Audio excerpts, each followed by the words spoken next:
ইল্লাল্লাহু মুহাম্মাদুর রাসূলুল্লাহ সাল্লাল্লাহু আলাইহি ওয়াসাল্লাম। আল্লাহ তাআলা রব্বুল আলামিন বলেন, পাখিদেরকে জানায়া দাও 40 বছর পর বৃষ্টি দেওয়া হবে। সোজা কথা, 40 বছর পর বৃষ্টি দেওয়া হবে। পাখির দল শুনে সমস্ত পাখিরা এক আওয়াজে আলহামদুলিল্লাহ উচ্চারণ করছে। বলা যাবে কি সুবহানাল্লাহ? আলহামদুলিল্লাহ উচ্চারণ করার পর কিছু সময়ের মধ্যে দেখা যাইতেছে আকাশটা ভারী হয়ে গেছে, কালো হয়ে মেঘমালা এসে বৃষ্টি শুরু হয়ে গেছে। মুসা তো অবাক হয়ে গেছে, আল্লাহ বলল তো আমাকে 40 বছর, তাহলে আমার একটু লাগেনি। 40 বছর পর বললো তো যখন দিয়ে দিল, তাহলে আমার কথাটা থাকলো কোথায়? আল্লাহ তাআলাকে বলে, মালিক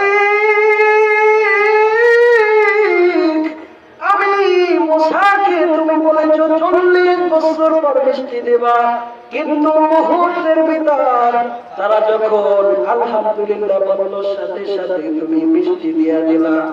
মুসা কে বলে, মালিক রে মুসা, আমি যে আল্লাহ কত বড় দয়ালু মুসা তুমি জানো না।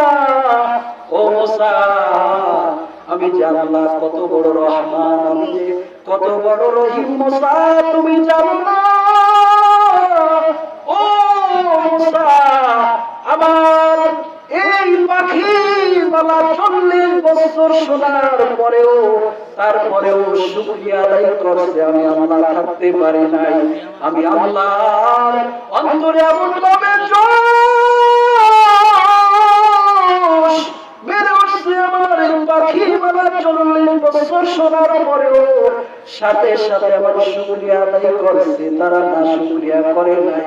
আমি আল্লাহ থাকতে পারি নাই, আমি সাথে সাথে বৃষ্টি বর্ষণ করেছি, আমি সাথে সাথে বৃষ্টি দিয়া তাদের উপহার দিয়ে দিয়েছি। বলা যাবে কি সুবহানাল্লাহ? ওই ব্যক্তির কাছে হাজির যার 2টা পা নাই, 2টা হাত নাই, বলে রে মুসা, আল্লাহর কাছে কি জিজ্ঞাসনি আমাকে কোন জন্য বানাইছে দুনিয়া?